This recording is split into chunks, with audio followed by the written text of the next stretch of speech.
Hello and welcome to Deepnight Revelation. We will be picking up where we left off last week. If you were watching, we actually did play last week. I didn't upload the video.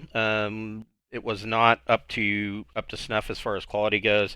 And then Wednesday night, if you were watching Wednesday night, we had technical difficulties thanks to a Windows update, and so I had a video, but there was no sound.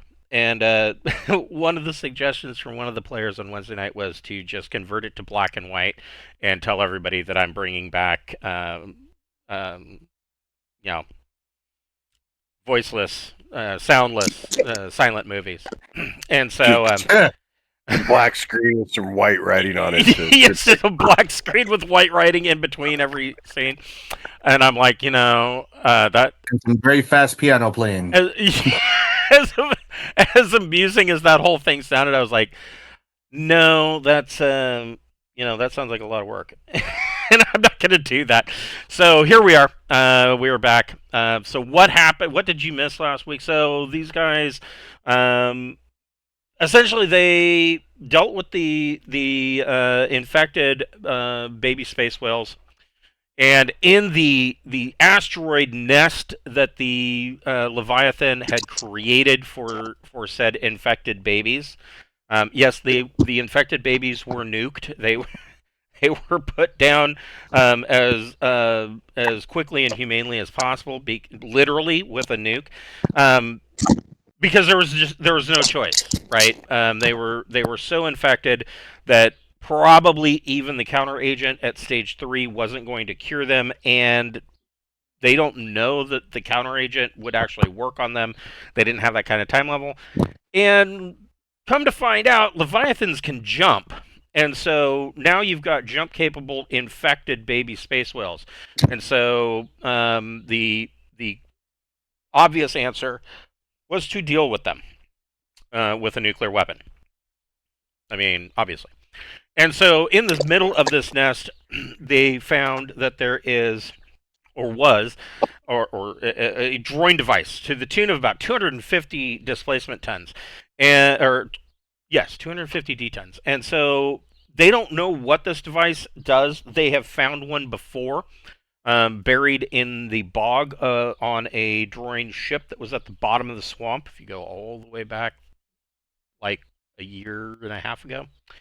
And that one was damaged.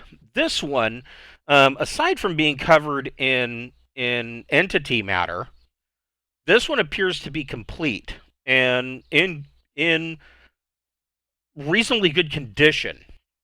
And so they don't know what it does. It is again being researched. It has been disinfected, Lysol all over the place, and is in one of their hangar bays. It is being researched by top men, and but they Top men. top men. They don't know what it does. They know that it has power hookups, and it's got outputs, but they don't know what the output is. And so, in the process of looking at said device, they have gone to the second world, now known as Kroylos. Kroylos is a droid word that means it is a reflection of loneliness and isolation, often due to complacency. And as they get closer and closer, there has been this psionic, not like a message. It's not a tight beam telepathic message, but there's this sense that sensitives aboard the ship, and including Sarda, have received that is the name of this world. And it's stuck. And in orbit around this world, they found scaffolding that is now believed at this point that the scaffolding was used to construct the device that they had found that is in their cargo hold. On the surface of the world, this planet's got a fairly thin atmosphere. It does require a respirator, but other than that, it's a little cold and dry. But beyond that is a shirt sleeves environment. They discovered that there is a crash, and there is a crater. And this crater, they can obviously tell that the crater itself was created by some kind of meteor or asteroid impact. And those kinds of impacts will leave a hole, and in the middle there will be a little kind of crown. If you've ever taken, as a kid, if you've ever taken a dirt clod and thrown it at the street and it explodes into powdery dirt, you will see what I'm talking about. There's always this chunk that's left plastered to the concrete. And that's what this is in the middle of this crater. There's a small mound. It's not really a mountain.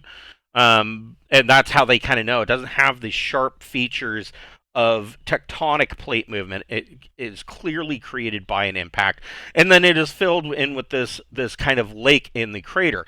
But the weirder part is, and you can see up here on this picture, there is this channel that has been carved through the middle, and it actually comes down this side too, on the southern side. But there's been this channel that's been cut through the center of this crater, and those walls of the sensors are telling you that those walls look like they've been cut, like with a fusion beam kind of cut.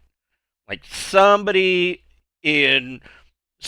went in to the atmosphere and fired off a fusion beam. Because if they'd done it from orbit, then the atmosphere would have attenuated it and nothing would have reached. You gotten a pretty light show. So somebody's ship came in below atmospheric level, probably below cloud level, and fired off probably this looks like what you would see, a close range spinal mount weapon. And it just fusion beam just cut through, or plasma beam, particle beam, something cut this big, what's now a river, or has turned into a river. And so you've got a crash site here that has a whole bunch of droid alloy in it. There is a small site here in this clearing that has some droid alloy in it at the base of this little mountain. So there's stuff down there. The question for you guys is, we were kind of discussing it before. So Mel wants to just go back, and since nobody knows what the device does, he wants to start throwing switches. Plug it into all sorts of shit and just start flipping switches and see what happens. I'm definitely down with trying to figure out what the hell the device is. I've got a lot of skills that might apply. Well, as Chris pointed out, we can see in this photo, or on what we're looking at, this little picture here, we can see where we believe it was manufactured, or at least part of it, yeah. So since the little plastic tray in the back of it, where the owner's manual goes, was empty, maybe it fell off down there somewhere. The convenient droid owner's manual. It's all in hieroglyphics. No one builds shit this complex without making an owner's manual. I don't care how advanced you are. That is true. That is true. So, yeah, I mean, the scaffolding, obviously, it's nothing but scaffolding. It's just an orbital framework for building said device, or anything really up to 250 D-tons. Down on the planet's surface, however, you've got a big crash site, large ship. I mean, they don't really give us numbers here, but I would say this crash site is probably slightly, about half the size of Deepnight Revelation. So, what, 30,000 tons? Something big crashed here. And then, like I said, over here, there's this clearing right there, that spot in the jungle. There is signs of, your sensors are picking up some more of this droid alloy over there. So, your choice is, Mel can start throwing switches, or you can try to find out more about what's down here and the people that are likely to have made this thing. Going down there is probably the better plan, even though Sarda's receiving messages that this is the final location and wants to figure out a way to push this into the sun. That is true. Yes. So yes, Sarda is, in addition to that the planet is called Kroylos. I wouldn't say that he's getting messages or anything like that. He's getting a sense of finality here. There was an impression of this was it. And weren't you getting join me messages like from the fucking movie Freaks? One of us. So Sarda, you are also picking up, in addition to this sense of finality, almost it's finality in a depressing way, but is also victorious. But you're getting that on one channel, and then like on another wavelength, you are sensing that the entity is present here.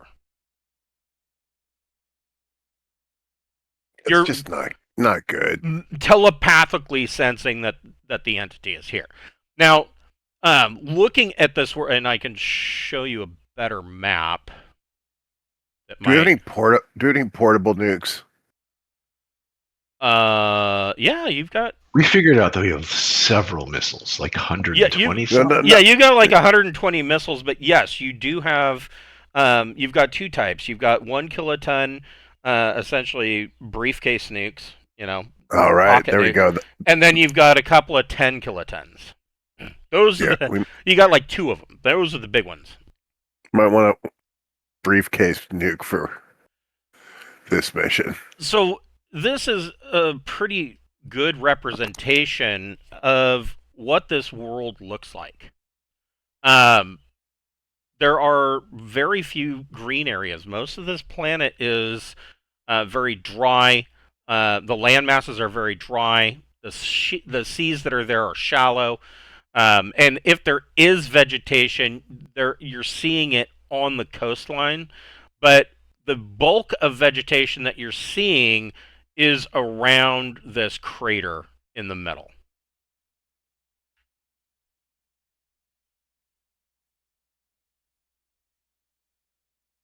In fact, are there any patterns of like sparse vegetation? Yes. You are seeing, so like all of this stuff, this is all sparse vegetation that appears to be dying off. And there are areas of thicker vegetation here, but they are interspersed. It's almost like there's dead vegetation in between them. You know what I mean? Like it's regrowing. Yeah, like it's got its roots under this entire region, and it's feeding off certain regions and leaving others to grow. Right. So that it can feed off them later. So this world is about 9,600 kilometers in diameter. It's got a 0.7 g gravity. Thin atmosphere. Oh, I guess it doesn't require a filter. Thin atmosphere, 0.43 to 0.7 pressure. 16 to 25% water. So it's got a few small seas, and that's about it. They're very shallow. Everything else is dead zero.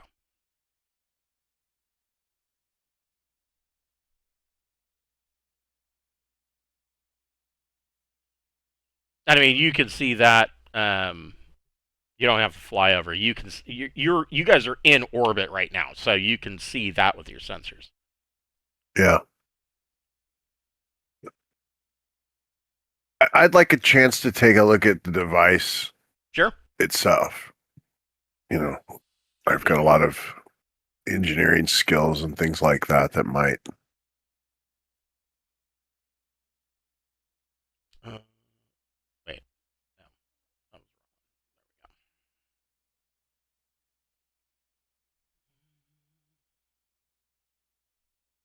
You guys handled this so well that I had this whole thing planned with a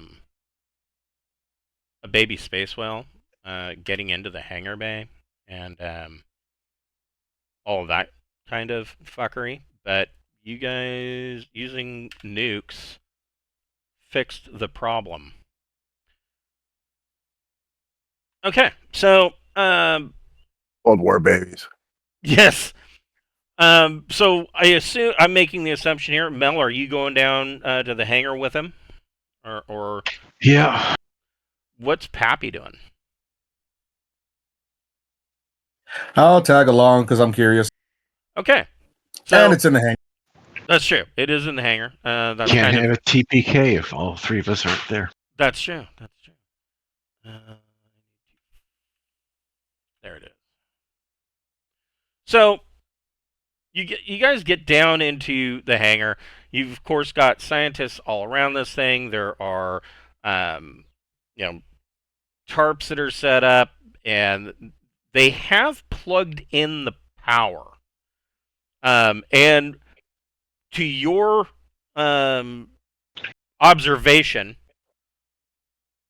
there are lights and doodads that have turned on the device, but you're not seeing any kind of like output display or keyboard, or you're not sure what you're looking at here. Well, It's turned itself on without power. let's give it a wide Well, array of sensor scans to find out if there's any weird signals, gravitonic, whether there's anything that comes off it that's weird. So the scientists have plugged in power. They knew how to do that. They don't know where the outputs go. That's the problem. So it has power now. It is hooked up to Deepnight Revelation's reactor. Your initial scans of the device, or even the vicinity around the device, you're not seeing any gravimetric differences. You're not seeing you're not seeing any changes. You're not even seeing any changes in temperature. Let's empathically power it on. Go ahead and make a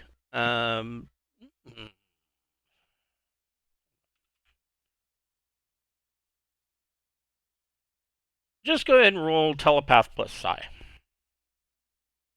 And you don't have to. You'll spend 1 psi point. Okay. Okay. So, with a 7, you're able to. You are able to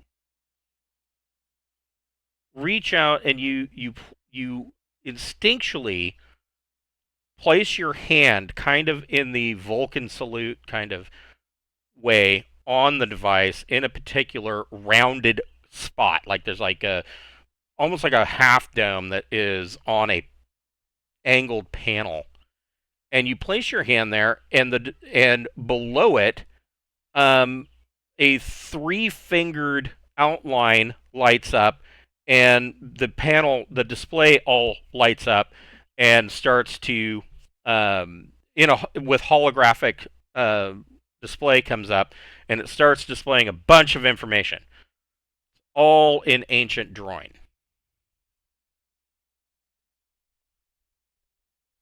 All right, let's try to get a translator on this. Okay. Well, you have 2 ways that you can do that. You can call down, or there may be one even here with the science division, one of the Droin that you have picked up, or you could use one of the translator units with its camera, and it can decipher it. Now, either way. We'll go with both. Let's bring it in. Okay. So the Droin language, known as Ointhprinth, is very weird, because unlike any other language anywhere that anybody has ever experienced, their language has not really changed in 300,000 years. And so, and this is even this is true even between offshoots and split off groups. that their language just simply doesn't change, and that's scientifically very strange, because you would think that there would be different slang, there would be different terms that would come about, and that's not true for droid. It's always the same. Some scientists think that that's because of their latent telepathic abilities. Nobody's quite sure, but the droid language from 300,000 years ago is the same as it is today, and these guys, they start to, so the translator unit starts to get a grip on the language in about 6 hours. However, there are two other droid that are assisting the scientists, because they have some interest in this too, and that takes them about 3 hours, and they start going over this thing. And let me pull up my, because I have paragraphs on this thing. It says, what can I tell you?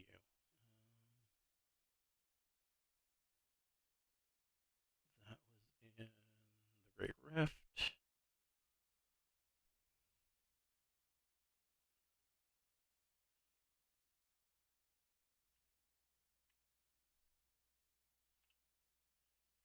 No.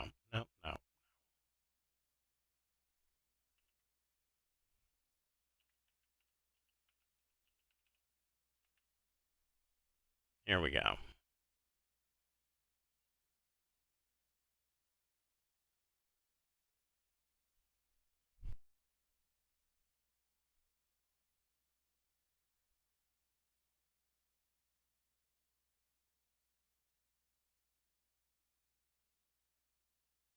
So this thing, the immediate initial reaction that your droid have, and they are even surprised by this.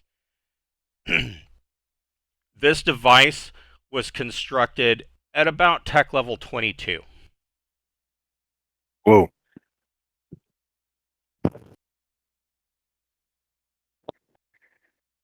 And initially, they are concerned that because it's such a high tech level compared to the tech level 15 of Deepnight Revelation, there is some concern amongst the droid and the science teams on whether or not, I mean, even though it's hooked up to power, there's some question on whether or not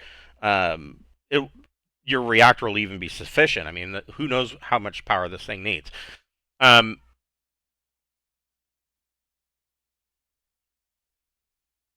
Your science team, with this information, can tell you that it is not possible for them to duplicate this technology. I mean, if something on this thing breaks, it's broken. They can't fix it.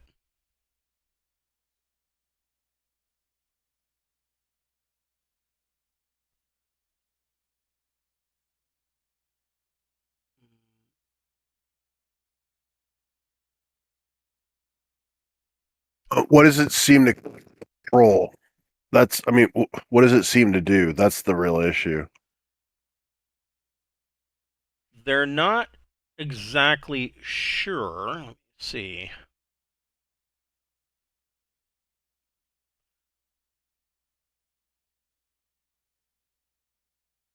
Anything, so they don't know exactly yet what it does, or what it or what it interacts with on the ship. They do come to the conclusion that with the current power from and technology of Deepnight Revelation, whatever this thing does would be limited to about a quarter of its full abilities. That they know that pretty much for sure. However, there is some additional information if you want to make another telepathy plus psi check, and it'll cost another point. Okay.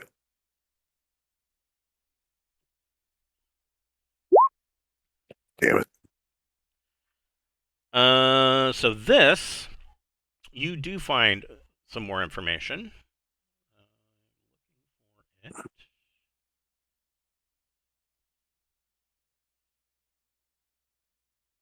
So for this, all you needed was a routine 6, and this takes you basically this takes you about another 5 hours of you like focusing on this thing, and the scientists continuing to work around you, and you're just kind of not necessarily meditating, but you are in tune with it. And you basically pull up some history of when this thing was built. So evidently the droid captain Oitrusk and his crew that you've been following the entire way made their way here finally and determined that this was their endpoint. And initially, they were confounded by the fact that there was this gravitic shell in the middle of the system, and they concluded the same thing that you concluded, that it was hundreds of tiny singularities that were in a 4.8 diameter sphere around the center of whatever is in the middle of the solar system. Their assumption was the same as yours, that there's probably the system's primary star is probably within that gravitic shell, and it's surrounded by this unnatural array of singularities.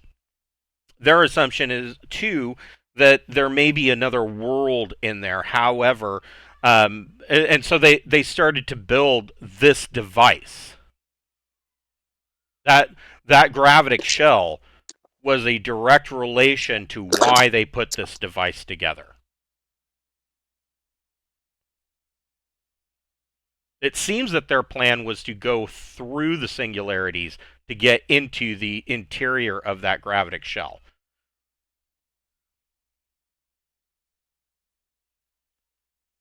It then seems that the shell, or the device itself, was never actually used.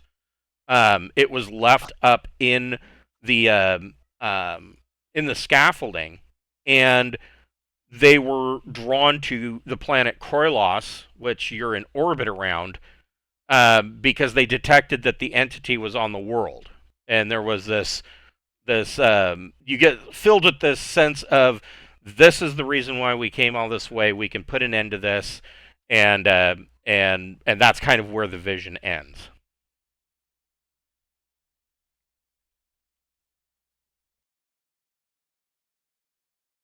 Maybe I'm not fully understanding this, but this thing's going to let us go through a singularity. So It's some sort of anti-grav thing, and there's something inside of a series of singularities. This whole system is fucked, right? There's a singularity at the center of the system. Right. So let me. Maybe this device would cause a collapse.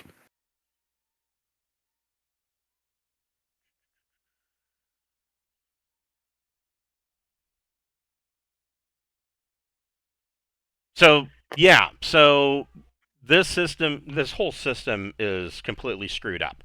None of this is in the natural order. But this gravitic shell is actually hundreds of small singularities that, rather than devouring one another, are being held or forced into a pattern that is about 4.8 astronomical units in diameter. Now, the science team also agrees with what the droid were thinking, is that the system's primary star must be in the middle of this gravitic shell. Something's inside there.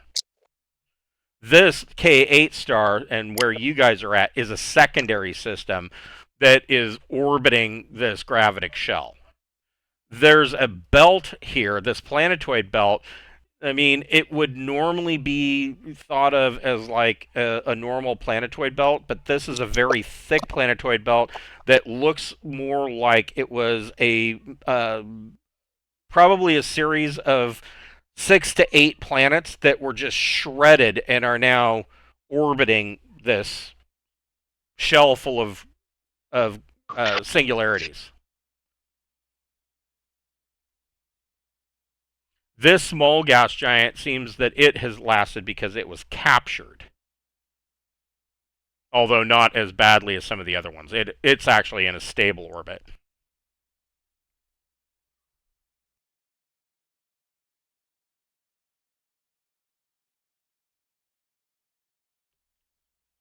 Maybe this thing, if it can control the gravitic shell, it might be able to destroy a lot of stuff, I would think. I don't know. Mel, if you would, during this 5 hours while Sarda is kind of looking at or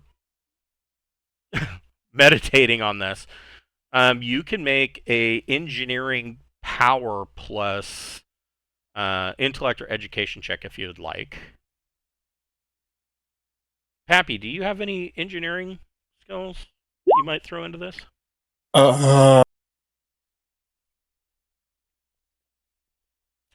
Very basic.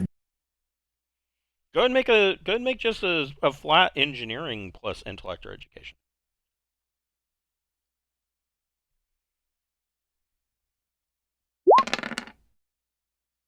Okay, that's pretty good. So, Mel, with the information that Sarda has kind of pulled out of this, you determine that essentially what I mean, you can't say that you've determined it, but you're leaning in the direction that if this thing was plugged into the gravitic plating and the jump, so on the outside of a ship, there is a lattice work that goes across the hull of the ship, and that is actually attached to the jump drive, and that is what extends the bubble when you go into jump space. So what you're thinking, you're guesstimating here, is that if it's attached to the gravitic systems, so your artificial gravity, and to the jump drive lattice work, that this can create a gravity bubble around the ship that nullifies gravitational effects. Pappy, you are looking at kind of some of, I mean, the first obvious thing is that any attempt to go through the gravitic shell to get into the center, it would be impossible for you to jump. The ship is either you're thinking like way worse than a misjump. Like you're thinking that the ship would go into jump and come out as nothing but ionized particles, if it came out at all, or it might just shred. But looking at some of what Mel is kind of making his hypothesis on what he's seeing and the information that's coming from Sarda, if this thing were to nullify gravity, and if you were able to pilot the ship well enough, you think that you could maneuver through a series of singularities if this were to work the way that you think it is.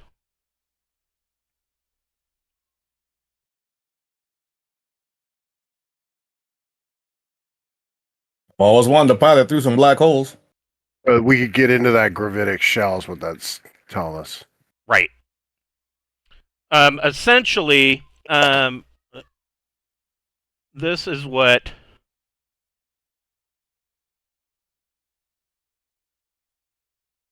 you learn.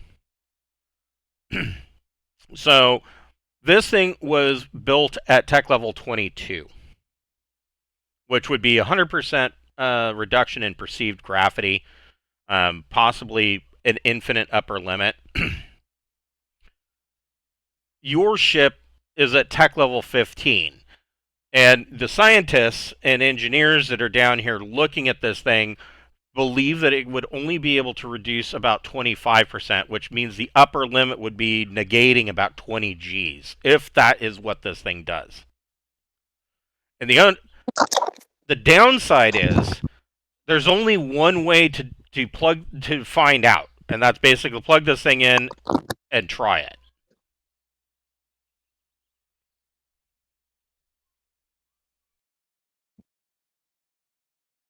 Should be exciting.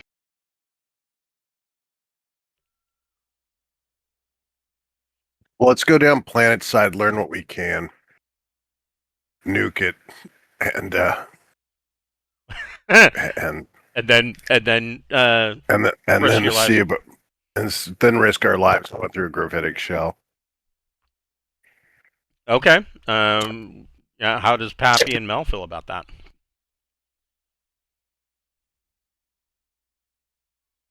To confirm, we know that the entity is down on the planet. Yes, you know that It's there is definitely down there. there is an entity down on that planet.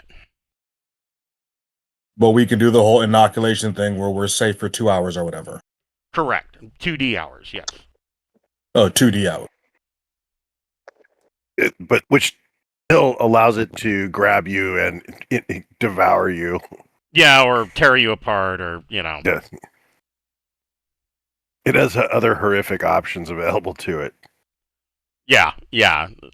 Rather than the slow burn of becoming a zombie, it could just outright kill you. What's Mel think about all this? Man, I really don't want to go down there, but there's probably valuable information.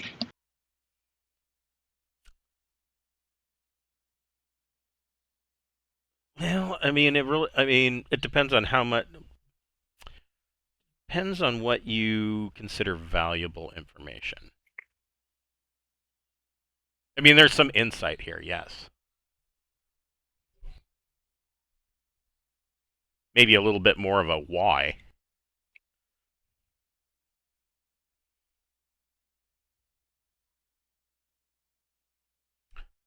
So, Right. I mean, so that's the plan. We're going down planet side. Yeah, briefcase nuke. All right, so you bring a briefcase nuke. I thought.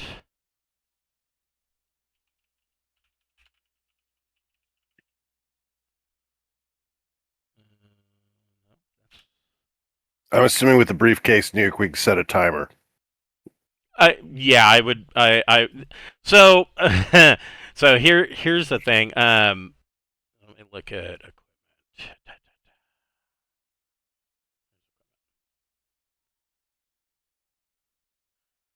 They didn't really give any information on this stuff. Sure. It just says that so you have basically three big bombs. You got a hyperbaric charge, which is basically a daisy cutter. It sprays gas around it, and then the whole thing goes up, and it's pretty impressive. Then you have, if that hyperbaric charge is not sufficient, there are 12 1 kiloton nuclear demolition charges. They're small enough to carry as a backpack, which it says is a disconcerting experience for the assigned traveler, but safe until the charge is armed. A nuclear detonation is in a confined space will destroy almost anything, but for the most extreme of circumstances, there are an additional 2 10 megaton charges. Those require a vehicle for transport, but are capable of leveling part of a city, providing nuclear dampers are not in use. Well, a 10 megaton, yeah, I guess 10 megaton charge would only be part of a city. It's not talking about the after effects, but yeah. So, yeah, how many of these are you taking, Lindsay? Just one? I mean, if you wanted to, each of you could carry one. Yeah, no, I think let's just take one.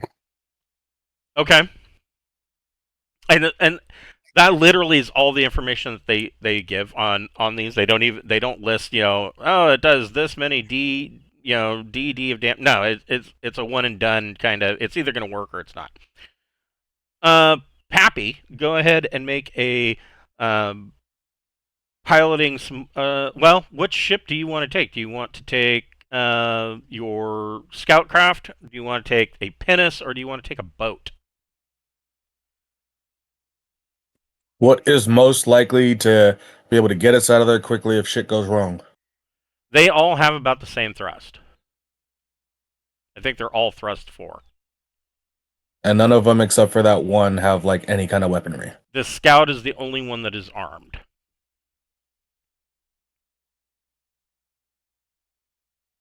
I vote scout because I don't like going down to there with no option for fighting. Well, you're the pilot, so I think you get to pick.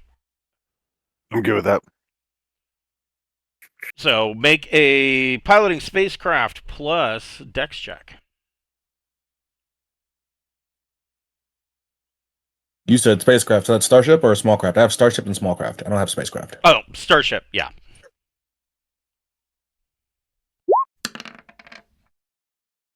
Okay, so Pappy, as usual, makes this look very easy and brings you out of the docking bay and down over Kroylos. And actually, I think it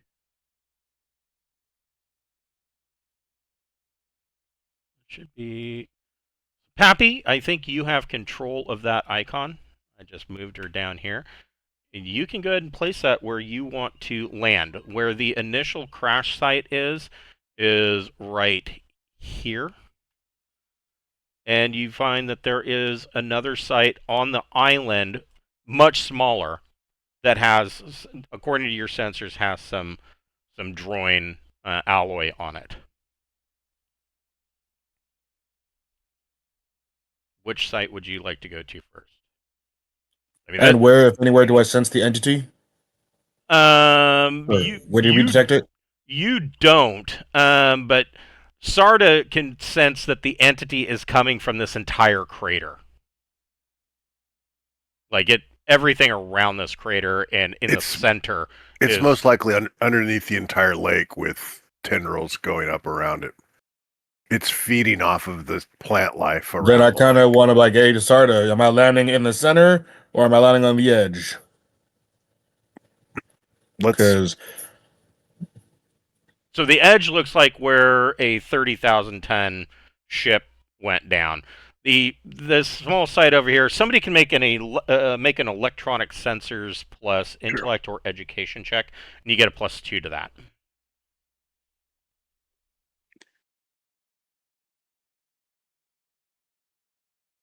$11. And can I do a flyby? Yes, you can certainly do a flyby. So your sensors tell you that the site over here on the island in the middle of the crater, it's very small. Like it's maybe the amount of droin alloy that you're picking up there is maybe like the size of a 20-ton ship's boat.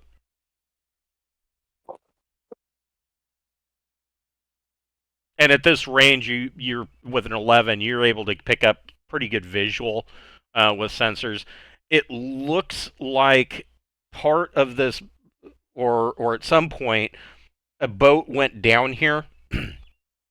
At this point, of course, vegetation is partially grown up around it, but you can see around it, around this clearing area, there are pieces of metal that have been set up. Looks like somebody made a camp there.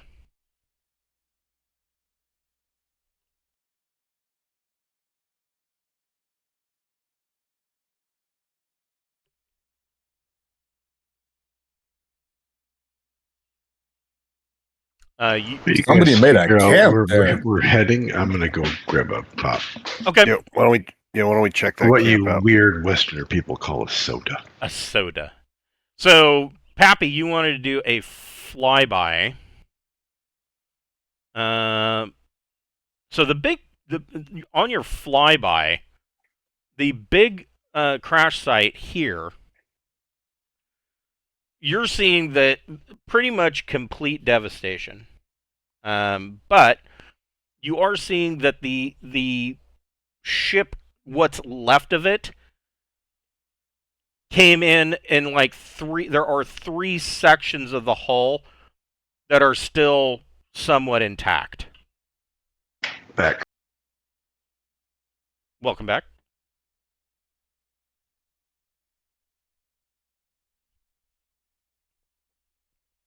All right. I am gonna go for like a land by the big crash with like engine still running, ready to take back off should anything go bad. And if that doesn't go horrible, then take us to the smaller one. Okay. That's my vote. And unless anybody says otherwise, that's what I'm gonna do. Sure. Go ahead and make a piloting plus dex check. Sounds good. I'll get suited up and get ready to jump out of the airlock and check this place out.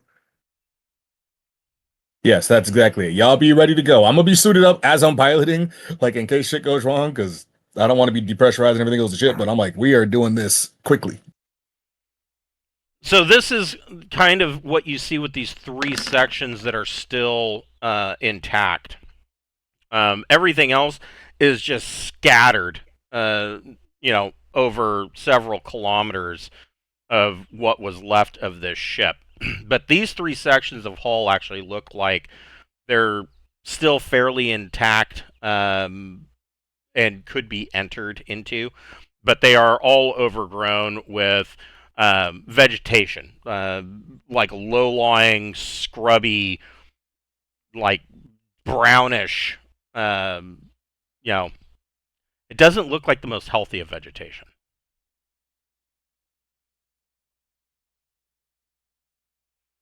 And everybody can make a recon plus intellect check.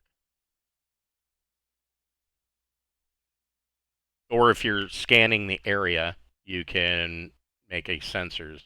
Shit, Mel saw it.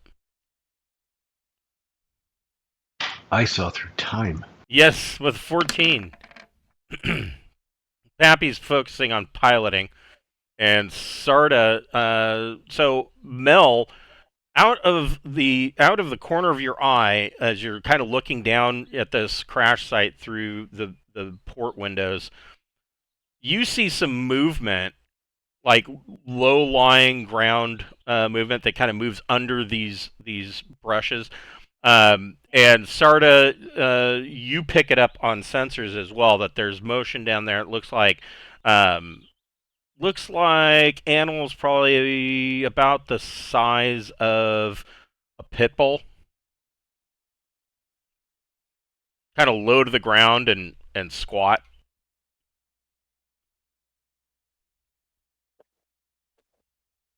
Okay. Fantastic. Yeah. Well, just be on our guard for that, and let's check this. Let's check these corridors out. Okay, so Do I have sensors that can like continuously scan for entity? I mean, your yeah, kind of. Because I'm staying in the ship, so my whole thing is like keep an eye out for shit going wrong, and if it does, I want to let them know like the second I notice it. So yeah, your bioscanners. I would think. Let's see. This bioscanner's tech level 15. Yeah, I would think that your ship probably has something like this in your advanced suite. Essentially, it is sniffing for organic molecules and testing chemical samples. So, yeah, you would be able to attune it. You know what to look for the Deepnight entity. You're picking it up all over the place, though. I mean, there are spores. You're detecting that there are spores in the air here.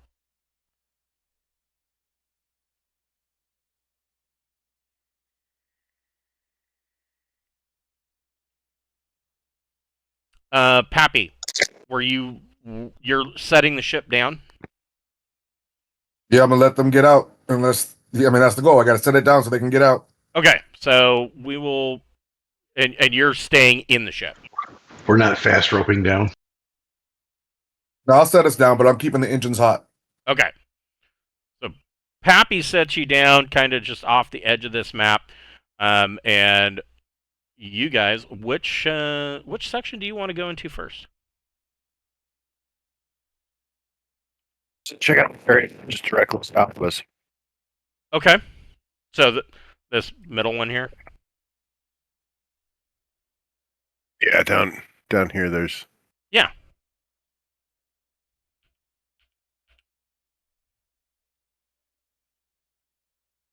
So Pappy sets you guys down. Let me...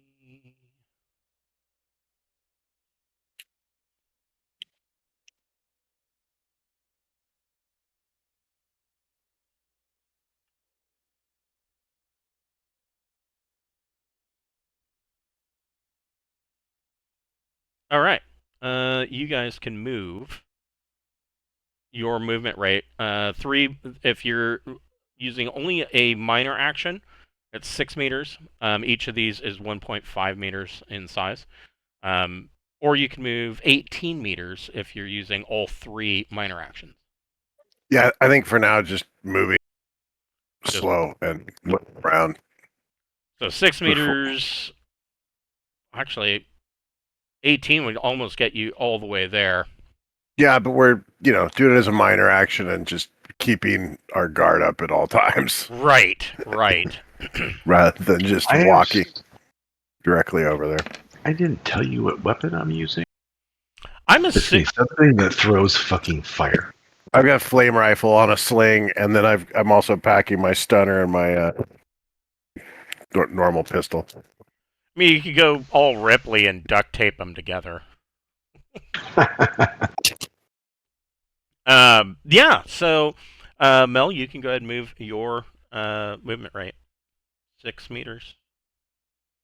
And the measurement tool does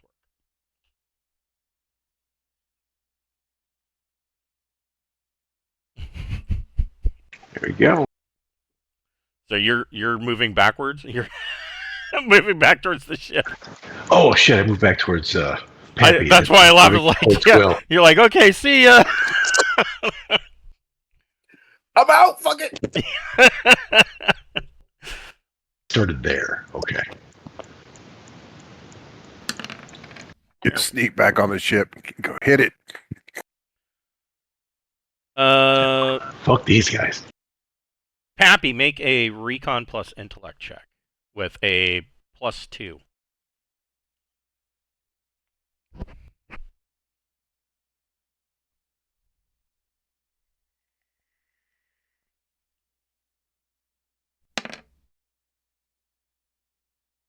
Okay. You detect movement, fast moving, coming from this direction, heading towards them. I missed from which direction? From this direction. Hey guys, whatever those small things you said you saw were, I think you've got movement. And because he warned you, you can both... You can both make recon plus intellect checks, and you can make those with a boon.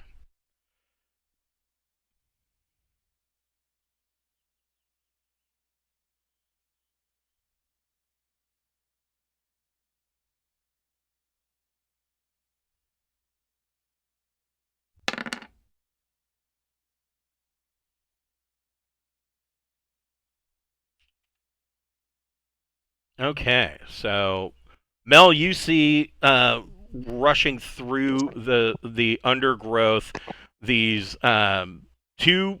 Well, I'll show you. I'll show you what they look like.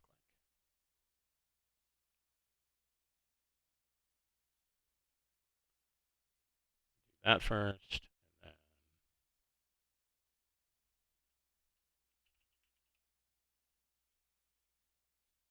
They look like this.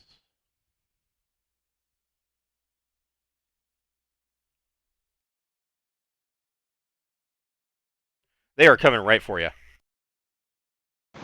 Look out, they're coming right for us. Everybody can roll initiative 2d plus either your dex or your intellect. Can I roll initiative from in the ship and like turn the guns on them? Certainly you can. And take a look at something. Where is my software? Fuck, I forgot to turn off Boone. Sorry. No, you're fine. Oh, that was apparently my coming out roll.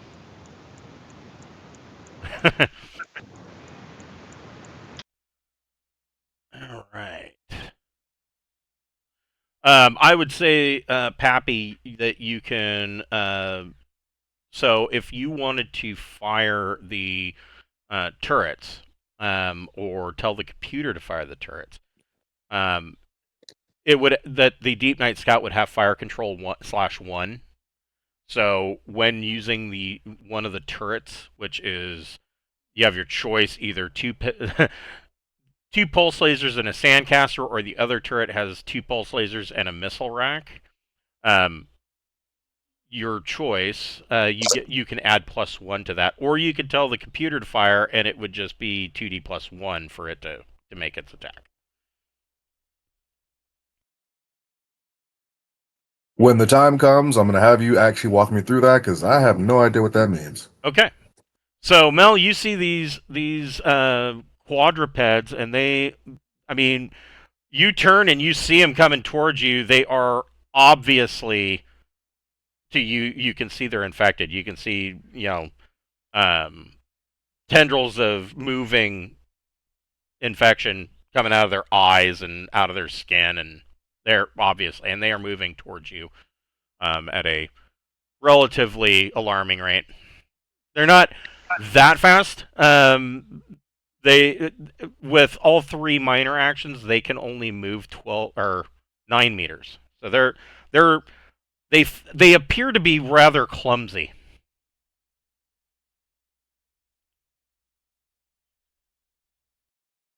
All right, so I need to move. You could move, or you could just shoot. No, it's outside the range. It's at 12 meters. That should do it. Whoops. Oh. There you go.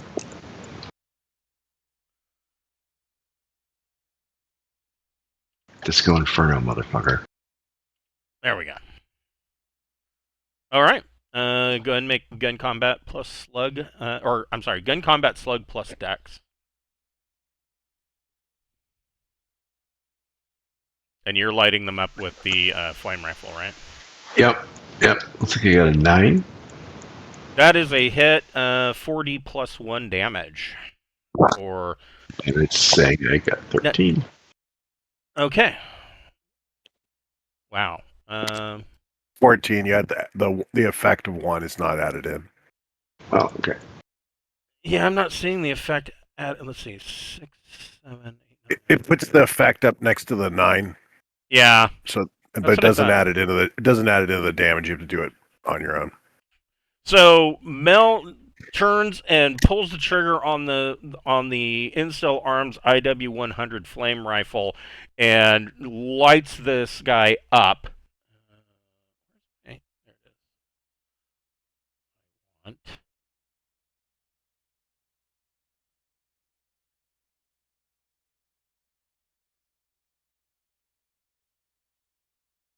That wasn't exactly what I wanted. I'll do.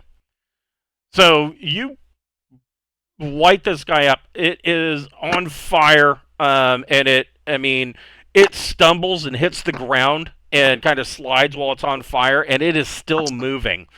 Pappy, what are you doing?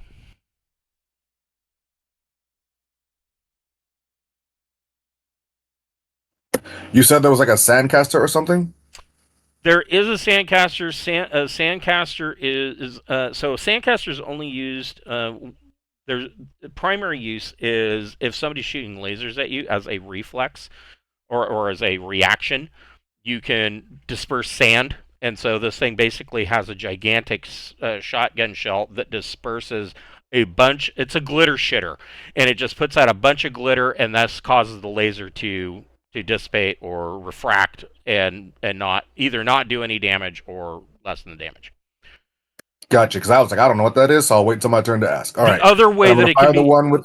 the other way it can be, a sandcaster can be used is if there are boarders that are attempting to board your ship, and they are within 10 meters. You can pull the trigger on a sandcaster and do 8D damage to them. But they have to be within 10 kind of like meters. an actual shotgun. Yes. Space shotgun. A shotgun filled with glass. Ouch. Yeah. Okay. I'm gonna use the missile option this time. Holy Dude, shit. I'm right here. Yeah, I don't know that you want to use a missile because a missile is going to do 4DD damage, and it would be multiplied by the effect.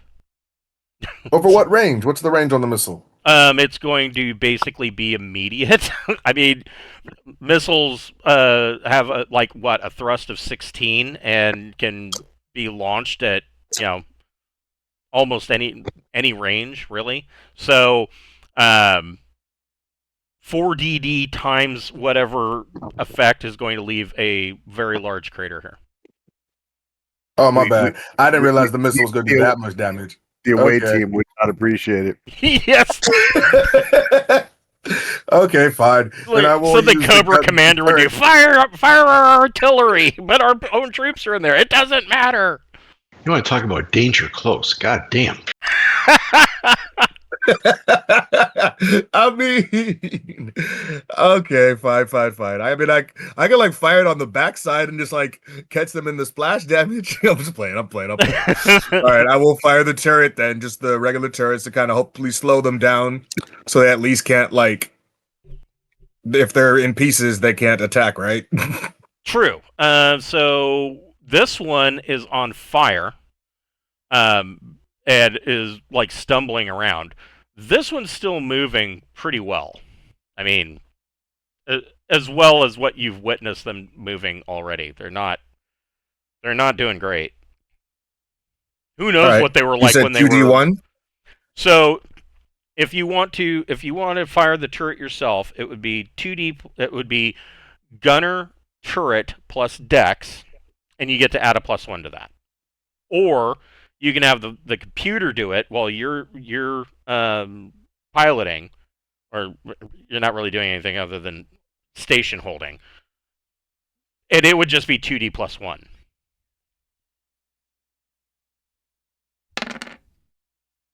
That will do it. So roll 2D times 10.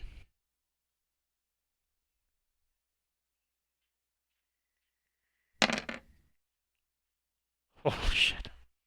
So Pappy opens up with one of the pulse laser turrets. Just from the cockpit, he just hits the button, and off of a side screen goes, and you see and this whole tree goes up in smoke and fire, and this guy is completely and totally obliterated.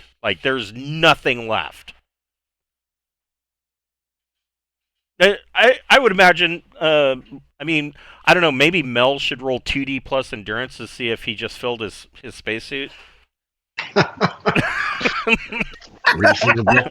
Hold on to your butts. Starter, what are you doing? This one is still stumbling around on fire. I'll move up, get in range, and shoot at it as well. I think I need to get to about here. I don't know if that counts, but I think I got a 10. I think I managed to keep the shit inside my body. Now you're not going to shit for a week. You clenched so tight. All right. I probably should have said duck. Yeah. All right. I'm firing at the one that's remaining of my flame Okay. rifle.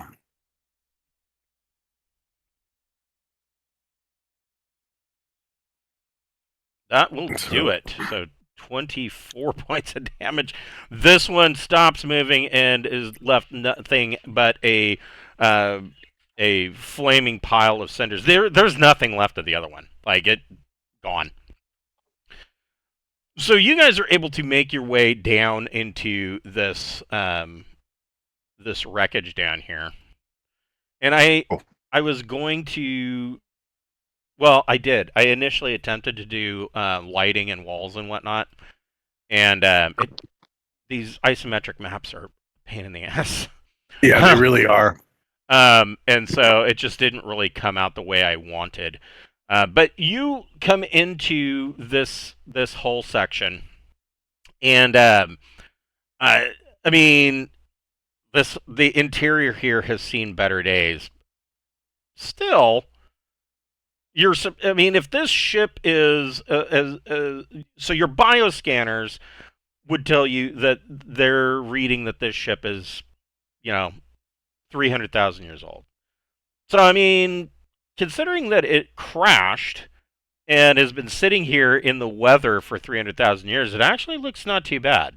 But the first thing that you immediately can see is that this kind of rusted, or not rusted, but corroded hallway, this door at the end of the hallway is closed. And that's really the only other way into the interior of the ship. Okay, let's head over and try to get in through that door. Okay. So then the question is, how are you wanting to do that? So there's a couple of ways that you can go about this. Obviously, there's no power. I mean, you're not seeing any controls or anything, and you're not seeing there's no lighting in here. There's nothing to say that this ship would have the expectation of any power. So you could make a mechanic plus strength check to try and pry the door open. Are either one of you carrying any kind of toolkits? I'll shoot the door open. I'm just playing. Yeah, guys, duck. I got this. I mean, I've got the mechanic skill, but I don't know if I would have thought that. Well, I mean, you knew you were coming down to a wreck. I'm sure I've got a pry bar somewhere. That's really what I'm looking for. If you're using a pry bar or crowbar, I'll give you a +2 to your mechanic plus strength check. Anyone else have this skill that doesn't have a -1 modifier for strength? I don't have. I mean, I've got. I have a 0 in strength, so in terms of penalties. I mean, well, that'll do. Oh wow, yeah. So Mel gets the pry bar in, and it takes him a good 3 minutes of prying on this door, but it is quickly apparent to both of you that as he's prying this door open, it is warping and bending the metal and kind of just pushing it back into the recesses at an odd angle that this door would never close again. But you are both in this chamber, and I can tell you what's in here. So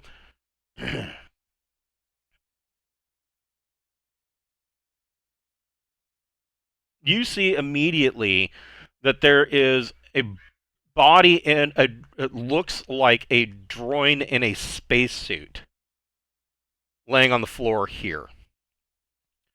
You can see that there are a number of consoles that are flat and featureless. Your assumption is that when the ship had power, they would have had displays and controls projected onto them.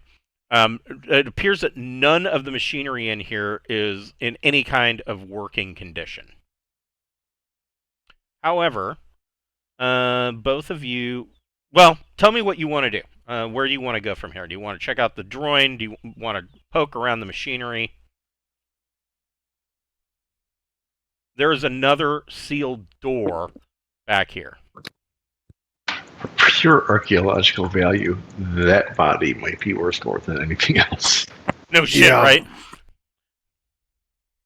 Let's check out the body. Okay. We made it. It'd be great if we could figure out how to turn get some power going in here.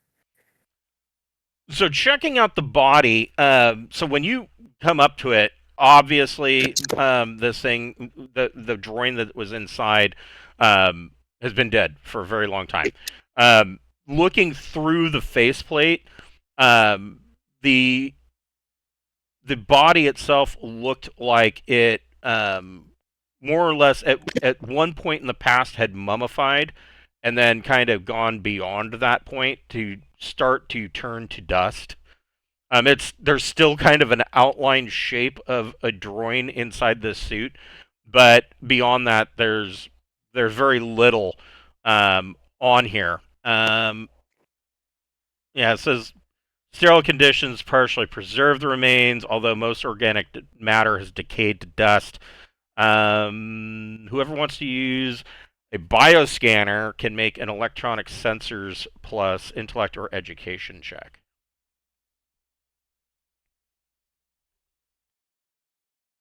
I've got electronics, but not sensors. I think your roll's going to be better. Well, Yeah, I've got my med kit. Starter's gonna come back and be like, Mel, he's dead. Yeah, a simple 14. bioscanner will tell you what you need, but yeah, 14 on sensors. You can determine that that the remaining bits of bone and tissue in the body all indicate that the counter agent was present in this droid's metabolism. So they were inoculated. And we feel like they're using the same counter agent that we don't have, or is ours better? Or well, it's hard to because this body has aged so much. It's hard to say what stage they had gotten to, but the core of the counter agent is exactly the same as what you Okay. guys are using. Because I mean, this is kind of you kind of got this from the droid. Right. I just didn't know like whether we're as advanced as they were or not at this point. It's hard to say. Okay. What else would you like to know? Or what would you like to investigate? Does he have anything on him physically that, aside from his suit, He does. tools or anything that might record? Let's see. He does not. Okay. The vac suit has some salvageable components, but beyond that, I mean, it's not like you guys are short on vac suits. Right. Yeah. No. I'm not worried about that. I was just trying to see if they might have anything. It might be a recording device or something. Same thing with trying to figure out power. Is there possibly a backup power that we can get to any of these consoles? You guys can make a investigate plus. Both of you can make an investigate plus intellect check.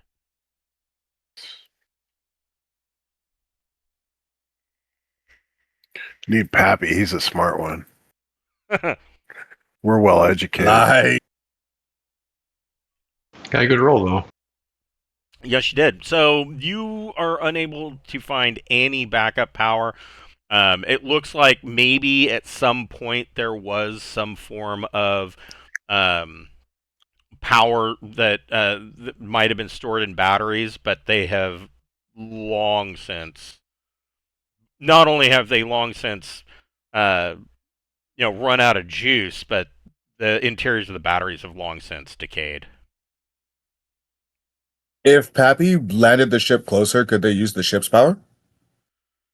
On a 300,000-year-old ancient cruiser, Fair enough. maybe not. I mean, it would take more time than what you really have available to really determine that. In fact, Mel, with your 13 on the investigate, you also determine that if, let's see, how many man hours? If you guys were to land a team down here, it would take about 24 man hours to essentially extract up to 3D exotic materials per man hour from just components in this whole section. Tempting. You want to empty it? It's really tempting. Let's see. Make sure there's no other threats. I mean, we're sort of nearing the goal of our mission. I'm not sure how much trade material we need for the way home. Well, it's not really trade material. I mean, this is exotic material, stuff that you could use to craft whatever kind of spare parts and whatnot you might need in the future. Okay. So yeah, this door down here is sealed shut.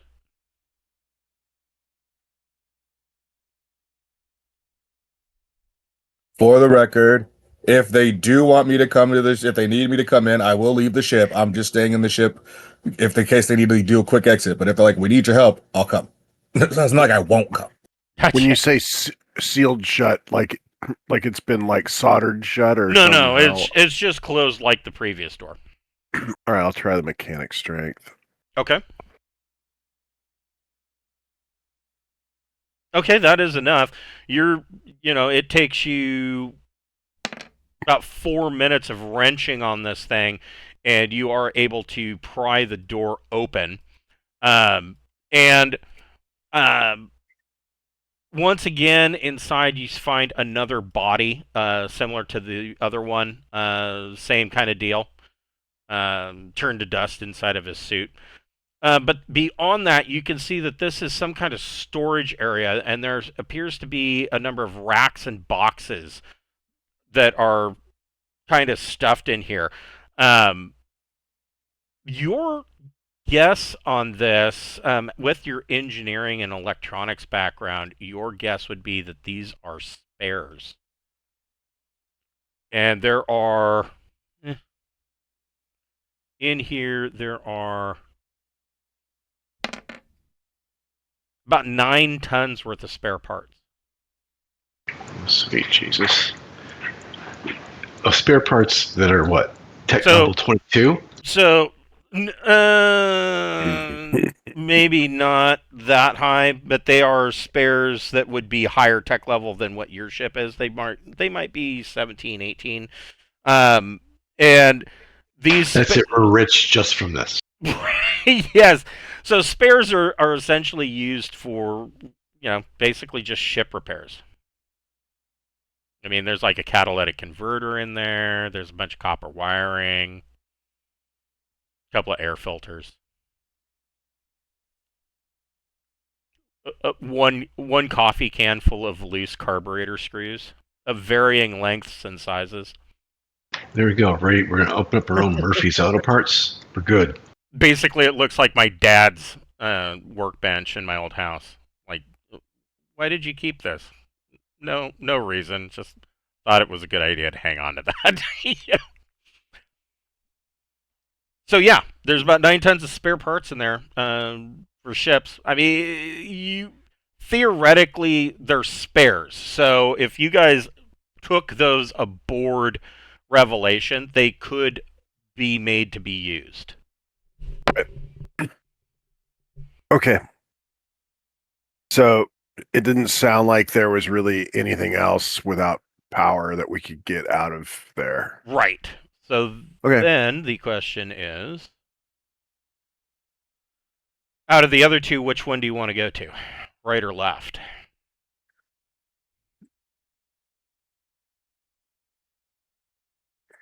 Because there are 3 hull sections. Oh, yeah. I gotta scroll Let's go to the right one, I guess, because that's farther away. Okay.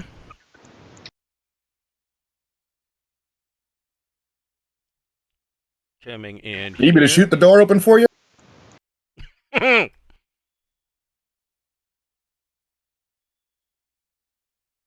We think we'll be okay.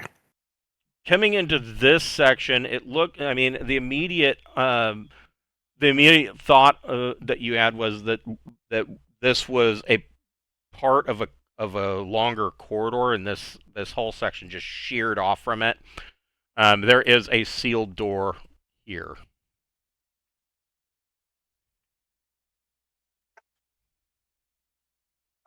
Try forcing that open. A crowbar adds 2. Do you have a crowbar? Yep, +2 to crowbar gives you a +2 to a mechanics plus strength check. I mean, alternately, you could just make a raw athletic strength check, but I wouldn't give you the +2 because you're not prying in the right place. So you are able to crank this door open, and pretty much this interior suffered far worse than the other section that you were in. Your guess would be that this section seemed to have been behind whatever would have been considered the nose of the ship, and just kind of tore off and skidded into its current place. You accessed it through a shattered segment of the hull, and you find that there's a totally empty chamber, but both of you can make a recon plus intellect check.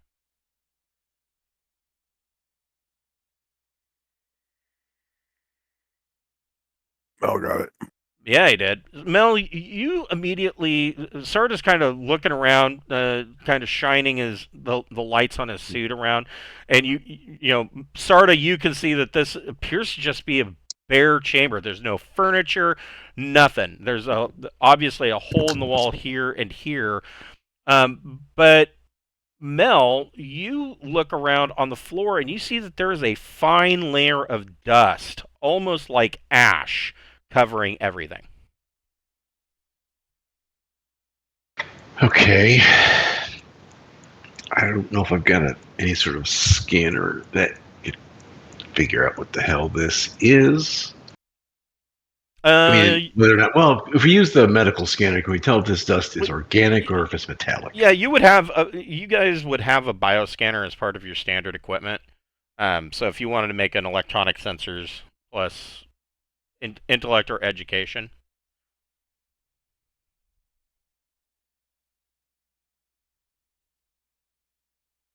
So you kind of point the bioscanner at this thing, or at this dust. It does come back with organic compounds. So this was people. Lovely. And maybe something got disintegrated in here. All right, let's keep moving. Let's explore this a bit more. Yeah, where would you want to go?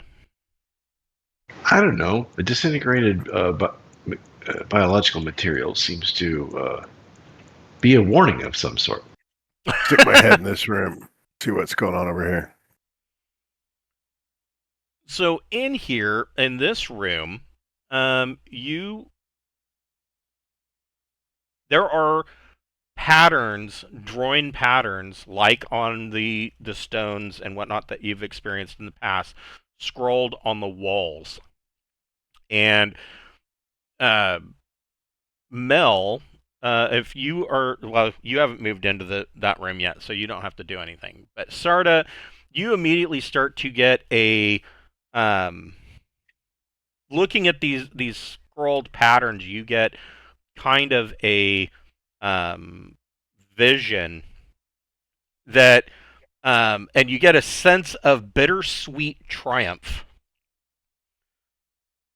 You can see that this vision is the last final record of Oiskrusk, the captain of the droid ship.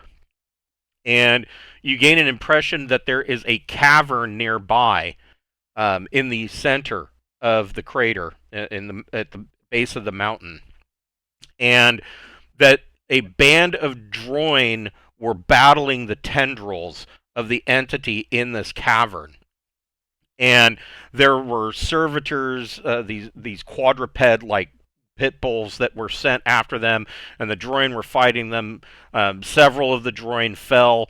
Some of the droid had already been infected, and they were fighting their own comrades at that point. And you can see that from you're seeing the vision from Oiskrusk's point of view, and you see that he holds up this kind of like strange ovoid device that is fitted for his hand, and he's shooting out these green beams, and literally whatever these beams touch just flashes for a second and falls to dust. They are disintegrated instantly. And he finally reaches the chamber where the main entity cluster is in the mountain, and shoots the disintegrator into the heart of the entity and disintegrates it. But he looks down on his suit, and there's a large gash in his suit. And he looks back at the droid that are left, and they are all injured, which means that they're all now infected. And so they return to this section of the ship, and they then create this record scrawled on the wall. And the last clear image that you have is that Oiskrusk's intention is to disintegrate his fellow crew members and then turn the disintegrator on himself to expunge the last of the infection from the world. And the record that you're reading shows that the device is still left in orbit, and it's there waiting for the droid expedition that was supposed to follow his. And there's this sense of curiosity about the gravitic anomaly at the center of this system and what might lie inside, and that this device will allow you to go through it. And you get a sense of regret that Oiskrusk is never going to be able to know what was in there, but he is content in the knowledge that he has completed his great voyage and confronted the great enemy and destroyed it. In a nutshell, he thought they had won. And then the vision ends. Okay. Well, that's trippy. Bit of a vision over here. I got. You can also make a recon plus intellect check. Sure.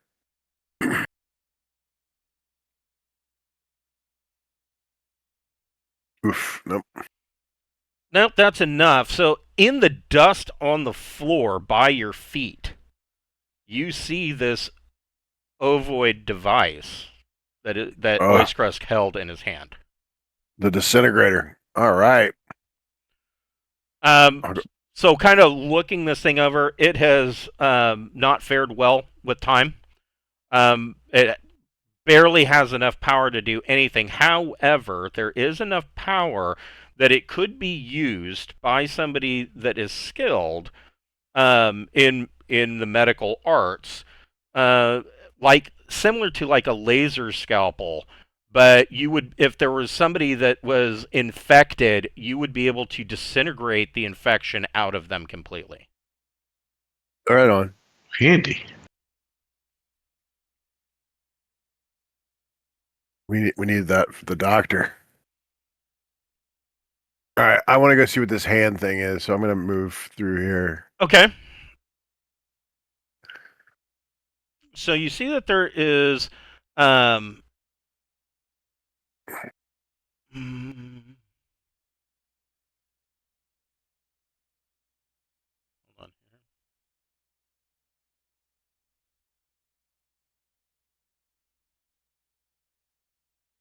Oh, I'm sorry. The hand thing is the disintegrator that you found. Oh, okay, cool. I'm like, wow, there's like a hand on a little thing. That's Yeah, that's just awesome. like, oh, here's a hand. Yeah. You know, droid decor. Other than that, that's all you find in here. Okay. Well, cool. Got a little disintegrator. That's good. All right, and so then I guess there's only one other section of the ship for you to Yeah, check. so I head back to the left side of the ship. Whoops.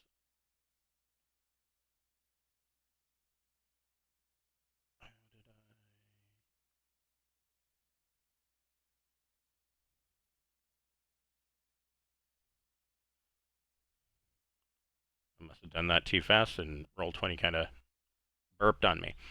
So in this section, you move all the way over to the other section. This just looks like a regular hull section, maybe cargo space. It is torn up, and most of the central part of the floor in here has been torn apart, and there is now just dirt and soil. Where would you guys like to move to?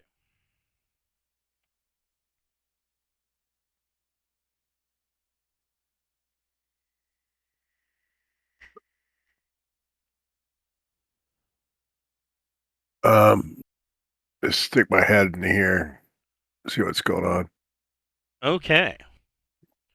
Make a roll 2D. How do I want to do this? Yeah, roll 2D plus your dex modifier. Athletics dexterity. You can do athletics dexterity. Okay, so you poke your head in here. Just open them all up. And coming out of the ground in here are tendrils. And this one, I need to find a tendril. I know it's in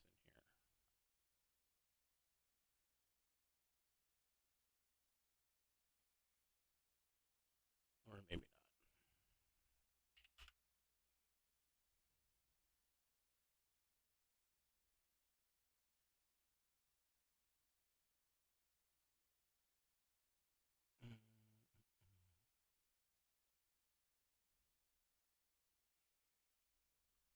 So yeah, there are these tendrils coming up out of the soil, and as soon as you poke your head in there, one kind of whips out and is going to try to grapple you.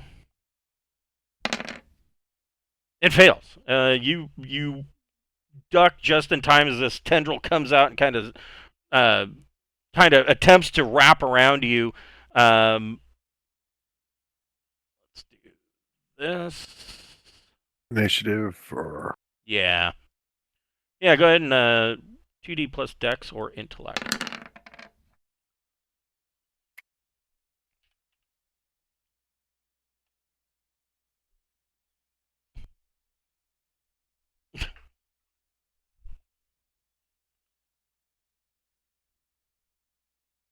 All right. Wow, everybody's going at the same time. I'll do that.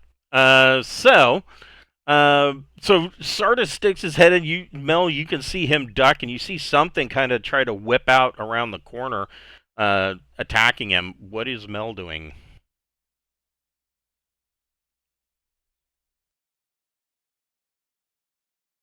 Well, first I was looking for the fucking button to make me talk.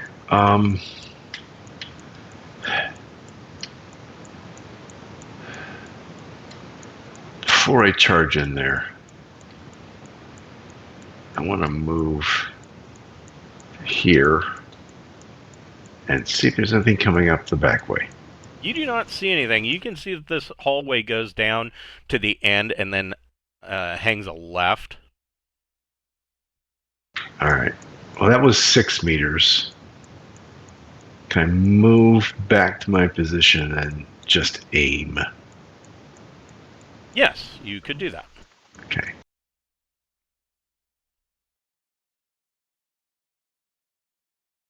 Okay, so you are aiming. Sarda, what are you doing?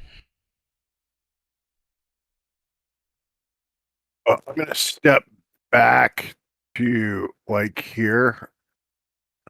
Okay. And fire. I don't know if I have a direct line of sight on this tendril. I'm going to allow the burst 3 to help me make the difference. And just sort of fire in this corner here. Yeah, probably closer to like. I hate these isometric maps. Probably closer to like right there, but yeah. So yeah, if you would have line of sight to right there and let burst 3 kind of light this entire chamber on fire. Go ahead and make your shot.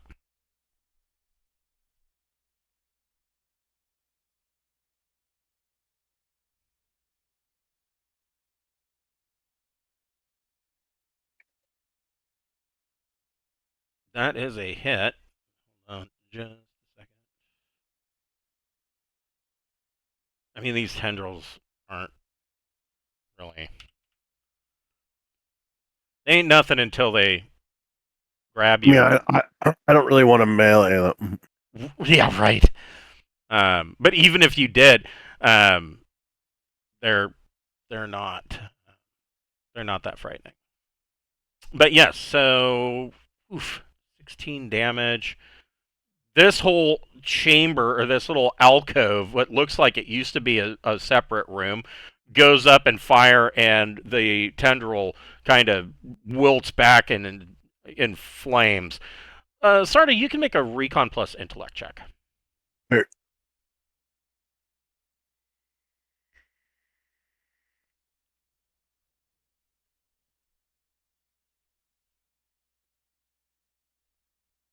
Wow, nice. 12. So compared to the tendrils of the entities you've encountered before, these look rather sickly. Like they're thin, they're like a sickly brown color, like more so than what you would expect from. They look like dying fungus. Like they're just not doing well. They are not thriving.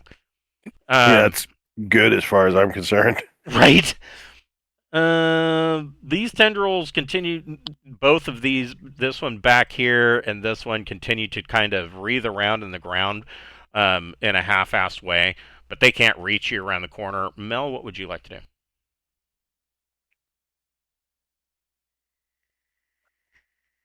Okay. Well, do I have?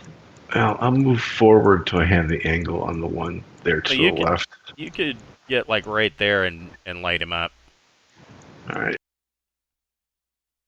And you went with heap rounds, not fire. Fuck it, I've got fire out. I'm using the flame rifle. Yeah, he's using the Instill Arms flame rifle. So 8, no additional effect, 15 damage. This is the flame rifle. Oh, yeah, 40-meter range, but it's bulky.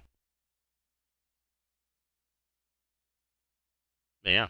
Oh. So, yeah, that will get her done. 15 damage. You light this one up, and this entire corner is now in flames. Or yeah, there's not like a whole lot for it to burn. So it's basically burning the fuel off that was sprayed out.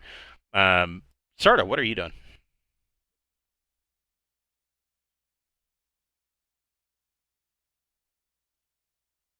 I'll wait for the fire to burn down and I'll move in there. Okay. So yeah, I mean, probably takes a round for it to burn down. Like 6 to 12 seconds, maybe 2 rounds. So fuel burns off quick. Head to here, and now I can see that tendril here in front of me. Yep. Okay. I think I'm in range yet. I would guess, yeah. Oh yeah. Yeah. I would say you get a +1 for short range.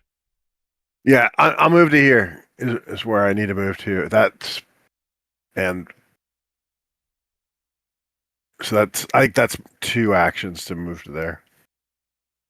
Yeah, would be 2 minor actions. Yeah, these things only have a range of melee, so I mean you'd have to be. Yeah. Well, they have a little bit longer than that. They could reach out 2 hexes. So. Yeah, I'm good where I'm at. Okay. And again, it can't reach you or do anything. Mel, what would you like to do?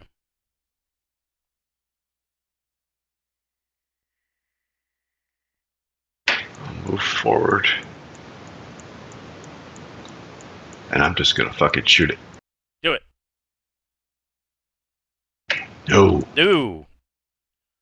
Roll a d6.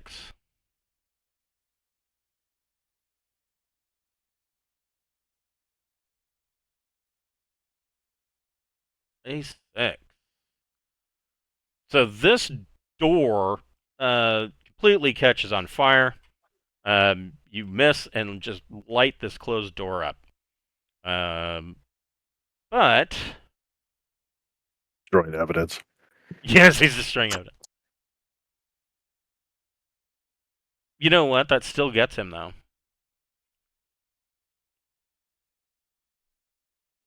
So you miss him with a direct shot, but you take out the tendril anyways. Um, and again, there's aside from the tendrils, there's nothing else to burn in here.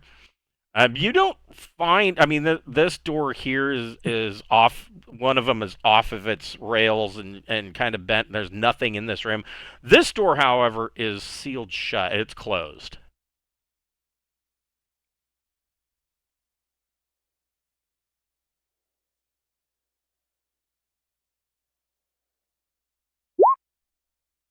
Okay. Give the old mechanics try. Sarda, you wrench this door open, and in this room there is a pedestal with one of those droid data orbs sitting on it.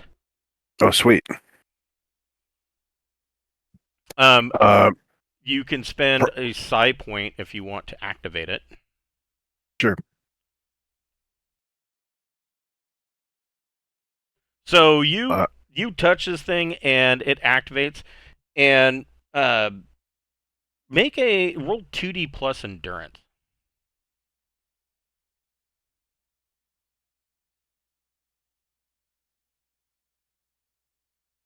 Come on. 9. Okay.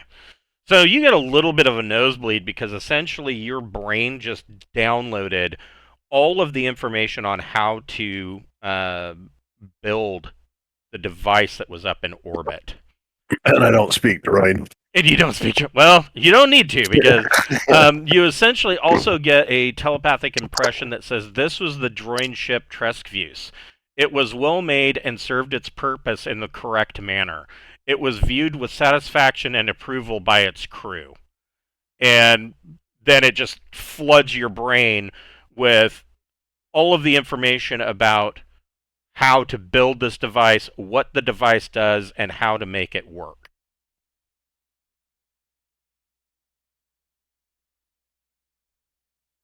All right.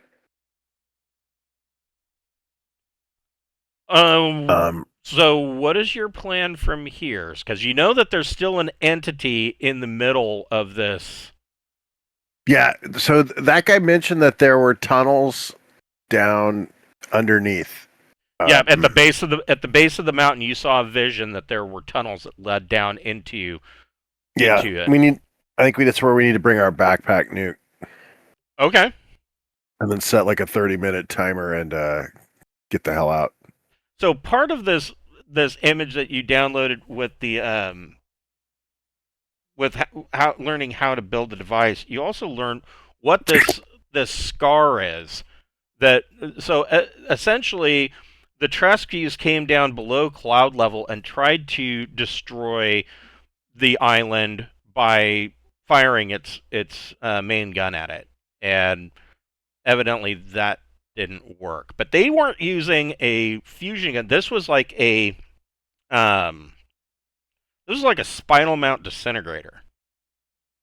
I mean, when the ancients fired a spinal mount weapon, they do not fuck around. But even that wasn't enough to fully destroy the entity.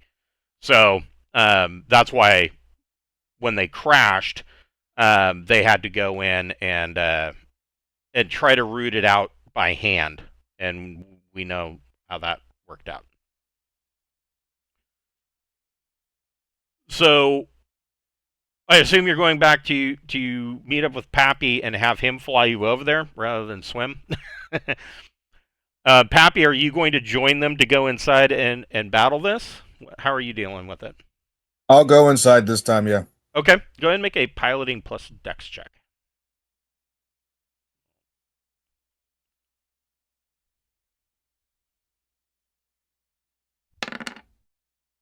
Nice. Pappy finds a nice clearing to set you guys down.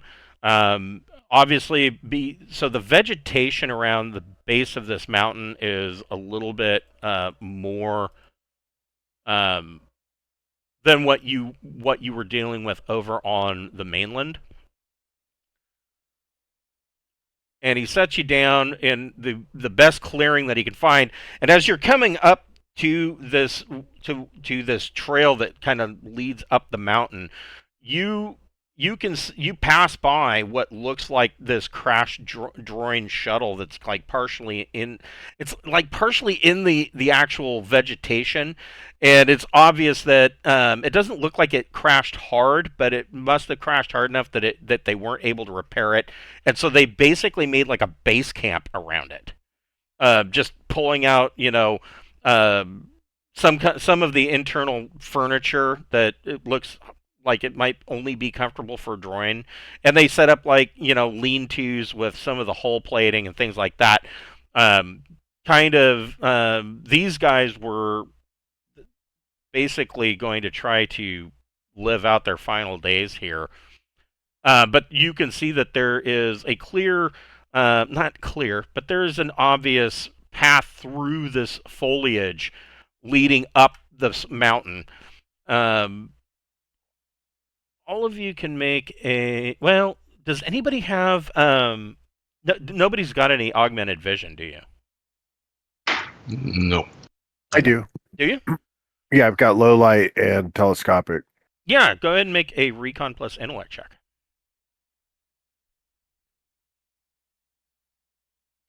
You've got all the goodies. Well, I mean, I was able to get some of the stuff done before we left on the mission. Yeah, didn't you pry some eyes out of some other guy?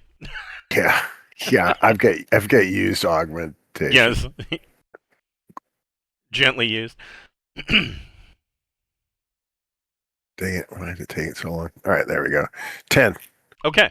So all the way up here, you can see that there is what appears to be a cave entrance. And it, you kind of push your augmented vision to its limit to see that, but it matches kind of what you saw in the vision. The difference being is that all of this vegetation in your vision was far more abundant. In fact, if we look... Hold on a second, let me clear this. I'll need to clear it. If we look once more at this map, so this... Obviously, this planet orbits this star, but if you look at how this K8 star orbits, it's an elliptical orbit around the gravitic shell, and at like this point, it's very close. That proximity to the singularities in that shell has turned this world into a warped, cracked, highly unstable terrestrial. There's no atmosphere. It's all been stripped off. But on the close by pass, this planet number 1 just kind of gets turned into an egg and then kind of pushed back together as it comes out. So this planet is kind of boned. With the orbital dynamics, Kroylos doesn't have so much of a problem, and this Super Earth doesn't have so much of a problem, but this first planet is really screwed. So what you're guessing is that at the time that the vision that you had took place, it may have been, like right about here as it was making its way out. The other part of the vision that you see saw is that evidently before he disintegrated his crew and disintegrated himself, they did release the counteragent into the soil, just like they did at the very beginning on the Alpha moon. It doesn't appear that it has had the same effect, however, because of this weird elliptical orbit. And so it goes around this gravitic shell, it kind of takes a beating, and then it has a long trip back out where this vegetation can kind of slowly grow back. And that's kind of what you're seeing here, is that the vegetation had died off around this cave and now is like kind of slowly starting to come back, but it's not coming back the way that it originally had. The counteragent is having an effect, but it hasn't ended the entity completely. Right. So I'm going to say that we will break here for tonight. Sounds good. I'm going to put you guys on the board before next week, since we already know that we'll be on this particular map.